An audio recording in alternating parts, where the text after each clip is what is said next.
Hey vinyl community, it's Dwayne Rockin' Doc coming at you with another video. This time sort of a 3-in-1. Got some record store day, some Edmonton Record Fair, and some vinyl finds. So lots of stuff to get through, so hopefully I won't make this too long. See, I got my new specs. A little story behind that is my driver's license came up for renewal earlier in April on my birthday, and I was really getting nervous that because of my age they might make me do an eye exam, and I couldn't wear my old glasses after I got my cataract surgery, so I was due for new glasses, but I've been putting it off because they're expensive and I couldn't really afford it, but I had some extra money from the last garage sale I did. So I was in a panic before my driver's license expired to get glasses in case they asked me to do an eye exam. So I went in, got my eyes done and everything, and ordered my glasses and got my glasses, went to renew my driver's license, and after all that panic, they didn't ask me to do an eye test, so I was okay. But now I got new glasses anyways because I need them, especially to see when I'm trying to read stuff on the back of albums. Anyways, record store day wasn't much of a deal for me. A lot of times there's not a lot of stuff that I'm really looking for, but there was one thing on this record store day that I was looking for, and I was lucky enough to get. And that's the Groovy Ghoulies, their 2 LP career spanning album. It's called 40 Years of Kepi Ghoulie and the Groovy Ghoulies. And like I said, it's a double album. There's first album is stuff with the Groovy Ghoulies, and then the second album is Kepi Ghoulie and some of his side projects. And you see all these little drawings on the inside are done by Kepi, and each one talks about the track and the album that it came from. There's the back cover, and it I kept the hype sticker. It says that there's 28 tracks from 28 releases, with one brand new recording and 6 never before released on vinyl. So this one this one here, the last track on the second album, it's called "Wanna Have Fun." That's the new track, and both albums are on colored vinyl. One's orange and one's purple. I'm not going to bring it out and show you. It also comes with this little poster thing, and it's Kepi talking about the album and his 40 years. And on the back is the same drawing that's on the back cover. But if you've heard of the Kepi Ghoulies, they're kind of a garagey punk rock band, and you want to maybe jump in, you've never had any of their stuff, this is probably a good start because, like I said, there's tracks from all their albums on here. So it's a good start if you want to pick that one up. 40 Years of Kepi Ghoulie and the Groovy Ghoulies. And I had to go to 2 stores to find it, but I did find it. I got the last copy in the second store, so I was lucky. And while I was in that same store, they were having a 15% sale off of everything else, so I looked through the used stuff, and I did find a used copy of the Steps. I think this is their 3rd album called Studio, and I have a couple of their other albums, 2 of the albums that came after this, which are more psychedelic than this. This one's more poppy, but still a great album. There's the boys in the band in the back. So now I have another one of their albums. I think I got a couple of more before I complete the collection. So that was Record Store Day, and everybody knows that was on Saturday. The next day, Sunday, which was April 22nd, I believe, was the Edmonton Record Fair. So I've been to that as a vendor probably for, I don't know, 8 or 10 years. Uh, and I always go the Saturday before, because they always have it on a Sunday. And, you know, this time around, Record Store Day was on that Saturday. But I go on Saturday because I don't like to have to get up at 3 or 4 in the morning, drive 2.5 to 3 hours to get to Edmonton, and be there by 7 o'clock when load in starts, and then you can load in, set up, and then load in was around 7, and they open the doors for they call the collector's hour or whatever it is. You pay double to get in early. And that was doors open at 9:30, and I'm telling you, this year at the spring record fair of this year was one of the busiest they've ever had. It was fucking crazy. It was busy. As soon as the doors opened, it was just jammed full of people all day long. It went even. They closed at 3:30. And right up to the last minute, it was packed. Usually later in the afternoon, they usually slow down quite a bit, but not this time. So I didn't get a chance to look around as much at the other vendors as I try to, because I was so busy, I just couldn't get away. But I did pick up a few things with the little time I had to check with the other vendors. I got some bootlegs from one vendor. The Helicopters. This is recorded live in Germany in July of 2001. Oh, by the way, most of this stuff I'm going to show you, I haven't even had a chance to listen to most of it. Another Cramps bootleg, live at the Popple Pop 1990, and that's in Belgium. And, I was kind of thinking, do I really need another Cramps live bootleg album? I guess I do. And another thing I like about, I'm such a huge fan of the Cramps, but a lot of these live bootlegs have great covers on them.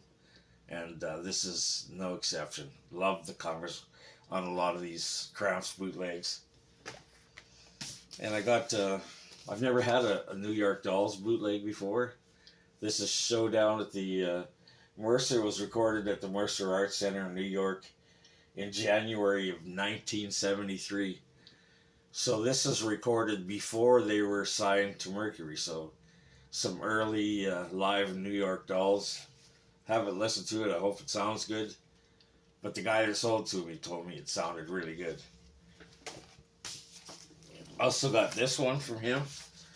This is I think this is it's a reissue from 2021, I believe, of a hard rock proto metal band from 1981 called Mistreater. The album's is Hell's Fire, and this is the only album they produced. I believe the original pressed run was 1,000 copies, and they're from the Cleveland area. And like I said, this is a reissue because the originals go for hundreds and hundreds of dollars because they're so hard to find. There's the inner jacket. It's got a little blurb about the band. Actually, not much to it. Great album though, lots of really killer guitar work on this. And that's another one where I saved the hype sticker. Says Stoner Riffs, Psych Guitar, Far Out 1981 DIY Metal. So that's Mistreater. Also got this one, the Taxi Girls with Coming Up Roses. This is a pop punk band from Montreal. I believe this is their only release. It's a 5-song mini LP. All 5 tracks are on one side, and the other side is just blank. Some killer all-girl power punk from Montreal, the Taxi Girls. Then I also got from I talked to this fellow at the last Edmonton Record Fair, and told him that I was looking for this because I've been looking for it for a while and haven't been able to find it. And he brought it this time. Said he had a copy that he would sell me. That's Silverhead, their self-titled debut album from 1973. And like I said, this one is pretty hard to find. This one's not in the best of shape, but it's in pretty good shape. So I'm going to keep my eyes out for one that's in better shape to replace this one. But you may be familiar with this fellow, Michael Desbar, or Desbars. I'm not sure how he pronounced it. I hope I'm getting it right. He went on to another band called Detective that most people would probably be more familiar with. And I believe Silverhead put out 2, maybe 3 albums. Their second album is called 16 and Savaged. And I think they might have did a live album too, but I'm not sure. You'd have to look that up. That's Silverhead, their self-titled debut. So I picked this one up just because I don't have a lot of Mott the Hoople. I wasn't really into them before, but I'm starting to get into them now. This is Rock and Roll Queen, and it's kind of a compilation album of earlier tracks pre All the Young Dudes. So I haven't really heard this one yet, but trying to get more Mott the Hoople in my collection. Then some UK power pop with the Vapors. This one's called Magnets. It's their second album. Some 10-wheel drive. And I'm sort of not really sure about these guys. I have one of their other albums that I really liked that was more on the rockier side. But I've heard another one of their albums that I didn't care much for because it was really jazzy, and I'm not big on jazz, so I haven't really heard this one. I hope it's more on the rockier side. If it is, I'll keep it. If not, I'll put it in my for sale bins. So that was Saturday and Sunday in the later part of April for Record Store Day and the Edmonton Record Fair. And if I figure out how to do it, I'll put a little clip in that I took at the fair just to show you how crowded it was. If I can figure out or get my grandkids to come over and do it for me, somewhere in here there should be, hopefully, a little clip of the Edmonton Record Fair. Yeah. Not much. Oh, I gotta move around. No, we didn't go to the gym. Just So the fair was over. It was a one-day fair on Sunday. I packed up and headed back here to Lloydminster, where I'm from. But then I had to go back on Wednesday because I had another appointment with my eye doctor to get another treatment for my eyes. So when I was there, I hit up 2 of the usual stops that I try and hit up every time in Edmonton. So I picked up a few things there. Free Cloud Records, I got some new one new album. This is a reissue of the Deviants Patouf. I think that's how it's pronounced. Album. This originally came out in 1967, but I'd rather pay like $35 for a reissue than $500 to $1,000 for an original.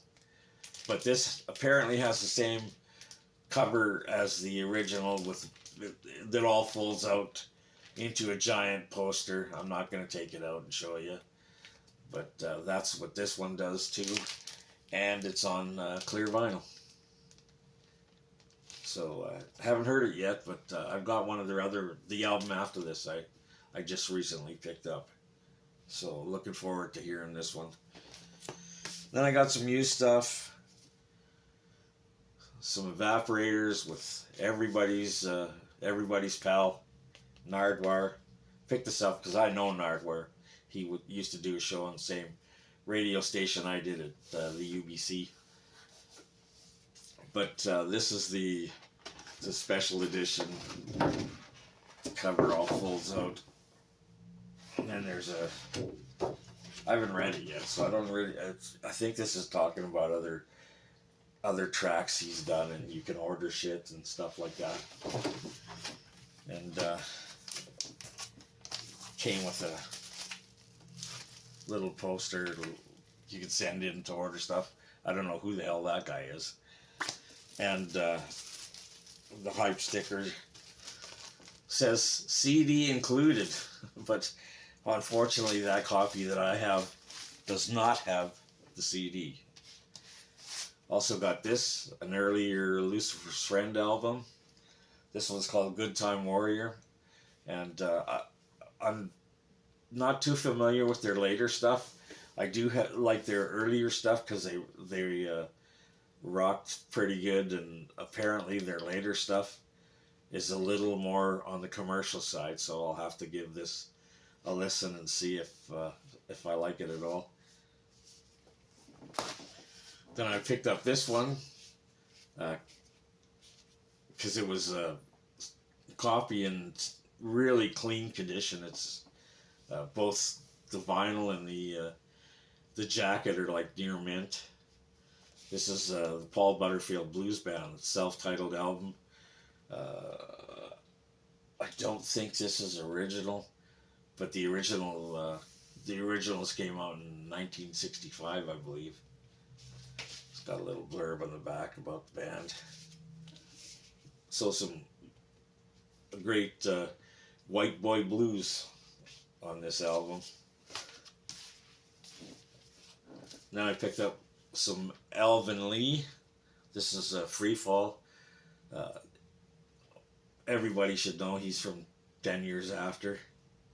I don't have a lot of his solo stuff, so I've been kind of looking for it lately. I do have, I think, one or two of his other things, but I didn't have this one, so I grabbed it when I saw it. There's the rest of the band in the back. And that's all that stuff, that used stuff I just showed you, I got from Free Cloud Records. Then I stopped at another shop in Edmonton that I always go to, or try to, whenever I'm in Edmonton. And I picked up a bunch of used stuff. Last time I was there at the Record Collector's Paradise, I picked up a Detroit power pop band called The Look. I saw 3 of their albums at the shop, but I only picked up one because I wanted to hear it, see what it sounded like. And I was blown away by it. It was just a great power pop album. So when I went back, I looked for the other 2. Yes, they were still there. This is their second one called Look Again. And this is their third one called Everybody's Acting. More power pop from Detroit. I like this one better than this one. This one, they're getting a little more on the commercial side with some synthesizers kind of got that those 80s teen movie kind of soundtrack sound to it. But still great albums. Like I said, I like this one better. And I picked up another couple of power pop albums. I saw somebody else on YouTube talking about this. It could have been, it might have been Cosmic Brian from his channel, or maybe Michael from Near Wild Heaven. But they're the A's from, I think they're from Philadelphia. That's their first album from 1980, I believe. And this is their second one. A Woman's Got the Power, and that's from 1981. And this again is another one where this has got some killer power pop on it. It's got probably one of my favorite power pop song titles. Teenage Jerk Off. And this album is again in the same as that Third Look album. More pop than power pop. So that's not quite as strong as this one. But still good stuff. And then I saw this one. This is an album I had a long time ago, but I sold it in the Great Purge. Anyways, it's a band from Germany called Bullfrog, and apparently they originally had another G at the end of the name, and that is the Bavarian word for tractor, but they dropped the other G. This is a German hard rock, krautrock band. Their debut from 1976, and this is the Canadian pressing. Look at that. Don't they look like they could just rock hard? Does need to, I'll have to do some repair work on the sleeve. And the sleeve is in pretty rough shape, but the album's in really good condition. So I'm glad I found this, even though it was a little pricey. But you don't see this one around too often, so I'm glad I got it. Then I picked up this Mojo Nixon and Skid Roper. This is a 5-track EP or mini album. It's got 2 tracks that appeared on a couple of their albums, and then 3 added tracks that are non-LP tracks. And this is called Get Out of My Way, which is one of the songs on here. And it comes in this plastic, I really hate these things, these hard plastic covers, and they always crack and turn brown after they get old. But good thing that I saw this and I grabbed it, because it's Mojo Nixon stuff is stuff you don't see very often. So glad I got this. Oh, and it says right here in the hype sticker, this special edition colored vinyl disc, but this is just on black. But I know there was like a transparent blue one and a clear vinyl version of this. Then I picked up this Cockney Rebel. I'd seen this, somebody on YouTube showed this album and recommended it, so I saw it and I thought I'd grab it. It's called the Psychomoto, and it's, if you look on Discogs, it's classified as a psychedelic glam rock, which I wouldn't particularly agree with. There's kind of tinges of that, but I haven't heard it really, listened to it really well, but it does have touches of that. And this guy here, their lead singer, Steve Harley, his vocals remind me quite a bit of like a mixture of David Bowie and Ian Hunter.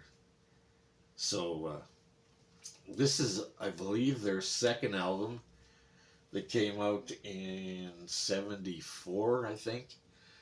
And after this album, they continued on, but they changed their name to Steve Harley and Cockney Rebel. Anyways, I'll have to give you this a bit of more listen and see if how much I like it. Then another UK band. I've got several of their albums. This is their fourth and final album. They're a 70s UK hard rock band.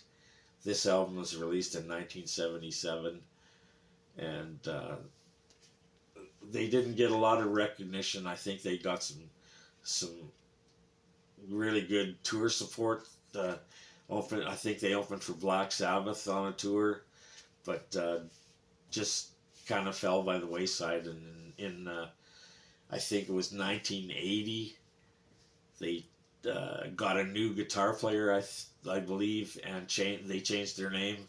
They went in a more heavy metal direction and changed their name to Rage.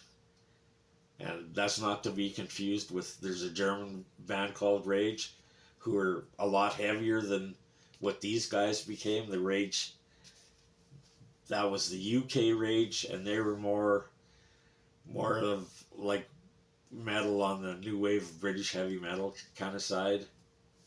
So once again, nuts.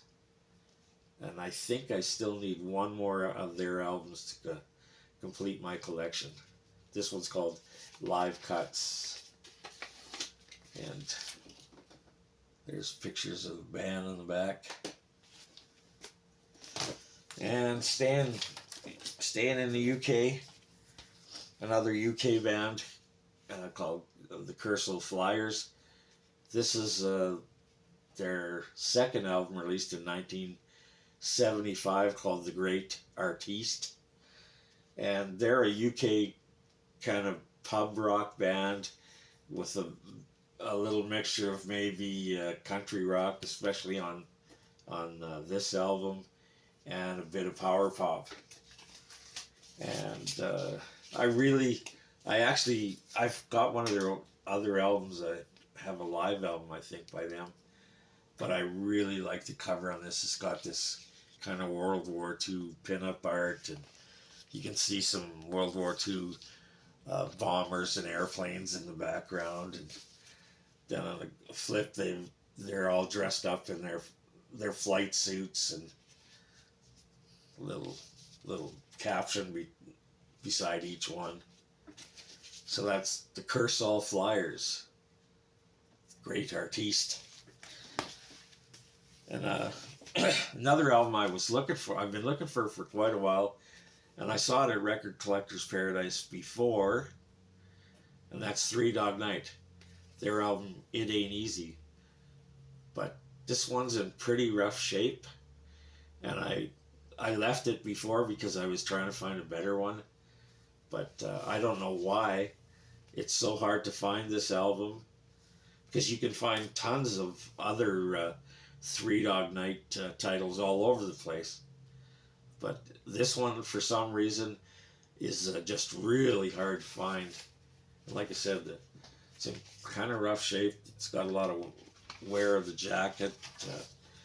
There's the inner jacket, and must have had a seam split because somebody's put it back together with tape.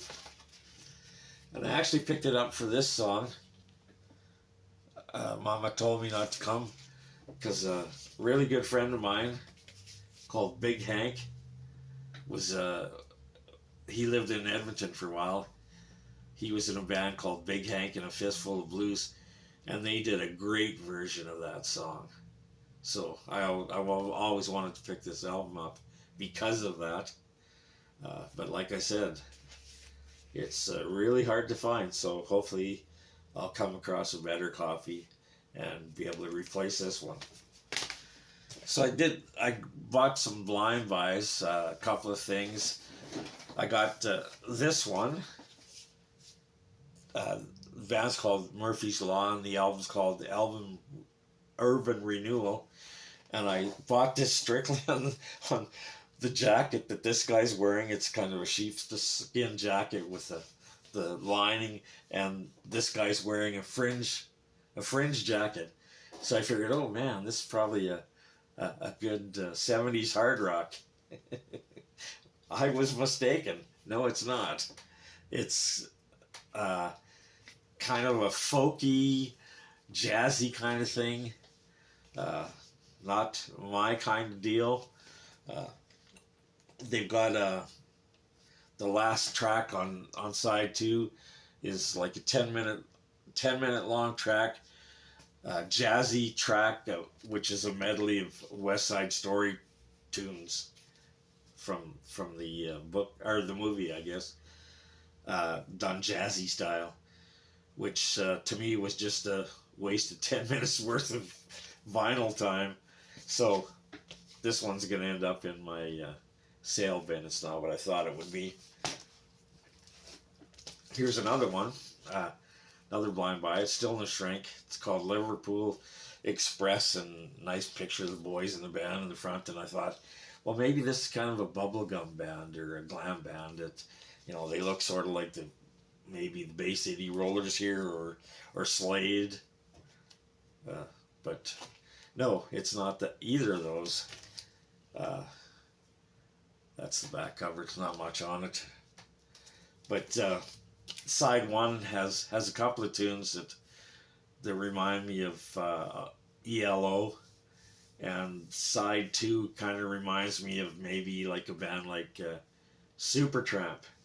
So, and I'm not a big fan of either one of those bands, so I'll have to give this one a couple more listens, see if it's heading for my sale bins. Then I picked this one up again. Front cover looks like they could be a pretty cool power pop band. And this is they're called the Nightcaps. The albums Go to the Line. And this is their debut and only album from 1982. And yes, they are sort of power pop. They're not really a full-fledged power pop band. There's a lot of kind of R&B in there, and the band has a horn section, so there's lots of horns. And apparently this band has I don't know which guys they are, but some connections with the New York scene. One of them was in